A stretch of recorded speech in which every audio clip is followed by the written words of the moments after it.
शिक्षण महर्षी स्वातंत्र्य सेनानी अमरावती भूषण आमच्या शाळेचे सन्माननीय आद्य संस्थापक कैलासवासी दादासाहेब खापर्डे यांच्या स्मृतीला विनम्र अभिवादन करते।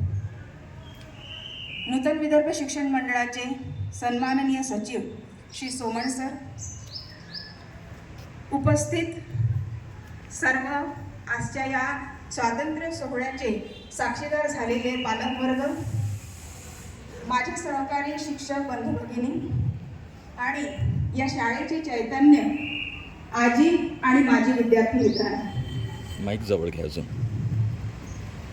आज हा 76वा स्वातंत्र्य सोहळा आपण साजरा करतो।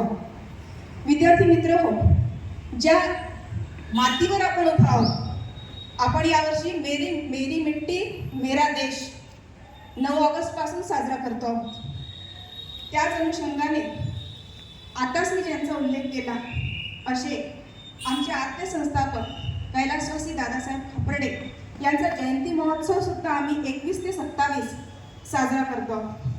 अनेक कार्यक्रम आम्ही त्या अनुषंगाने घेणार आहोत, कारण ही जी इमारत तुम्हाला दिसते आहे, जी गेल्या 100 वर्षापासून शिक्षणाचं अविरतपणे कार्य करते आहे, ही त्यांच्या स्वप्नातून साकार झालेली इमारत आहे।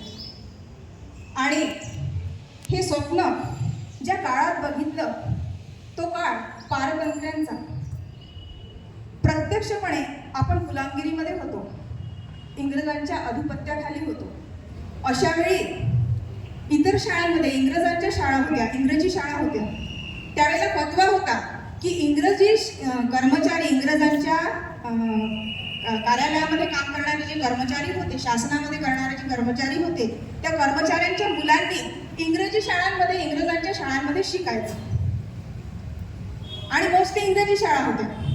अशा वेळेला त्या शाळांमध्ये जर आपल्या मुलांनी भारत माता की जय किंवा वंदे मातरम म्हटलं तर त्यांना शाळेतून काढून टाकल्या जात होतं।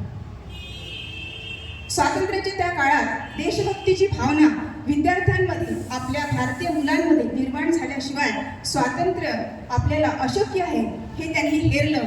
आणि त्यावेळेला जेव्हा स्वातंत्र्याची चतुसूत्री जाहीर झाली, स्वदेशी, स्वराज्य, बहिष्कार आणि प्रादेशिक शिक्षण, प्रादेशिक भाषेतून शिक्षण, राष्ट्रीय शिक्षण, ही चतुसूत्री जाहीर झाली। 1895 पासून दादासाहेबांचं हे कार्य सुरू होतं। 1902 मध्ये खापर्डे वाड्यात हे कार्य त्यांचं चालू होतं। मध्ये खंड पडला आणि 1924 मध्ये काशीबाई गणणं यांच्या सहकार्याने ही इमारत मूर्त स्वरूपास आली आणि शिक्षणाचं कार्य 1924 ते पुढच्या वर्षी 2024 म्हणजे गेल्या 100 वर्षापासून अविरतपणे चालू आहे। स्वातंत्र्यपूर्वीची परिस्थिती होती ती काही फारशी बदललेली नाही। मधल्या काळामध्ये आपण स्वातंत्र्याच्या भावनेने खूप पेटून उठलो होतो। मराठी शाळांना खूप चांगले दिवस होते। आज परत म्हणून मी तेव्हा प्रत्यक्ष गुलामगिरी हा शब्द वापरला। आज आपण अप्रत्यक्ष गुलामगिरीमध्ये आहोत।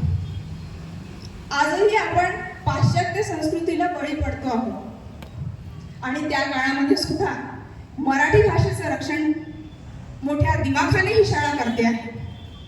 प्रादेशिक भाषेतून शिक्षण देणारी शाळा त्यावेळेला स्थापन झाली आणि गेल्या 100 वर्षात आजच्या या स्वातंत्र्यानंतरच्या काळात आलेलं हे मोठं आव्हान, मराठी शाळा वाचवण्याचं आव्हान सुद्धा ही शाळा मोठ्या दिमागदारपणे पेलते आहे। आणि अमरावतीकरांच्या सहकार्याने आम्ही ते कार्य अतिशय यशस्वीपणे चालू ठेवतो आहे। असे सहकार्य जर अमरावतीकरांचे लाभले तर पुढच्या 100 वर्ष सुद्धा हे कार्य आम्ही याच पद्धतीने चालू ठेवू आणि हे जे स्वातंत्र्य आपल्याला या स्वातंत्र्यवीरांनी मिळवून दिलं ते अबाधित ठेवण्याचं कार्य आम्ही नक्कीच करू, असा मला आत्मविश्वास आहे। आज तुम्ही अतिशय सुंदर हे गीत सादर केलं। या सगळ्या कार्यक्रमाची खूप आवश्यकता आहे बेटा। स्वातंत्र्य मिळवणं खूप कठीण आहे, पण ते टिकवणं त्याहीपेक्षा कठीण आहे।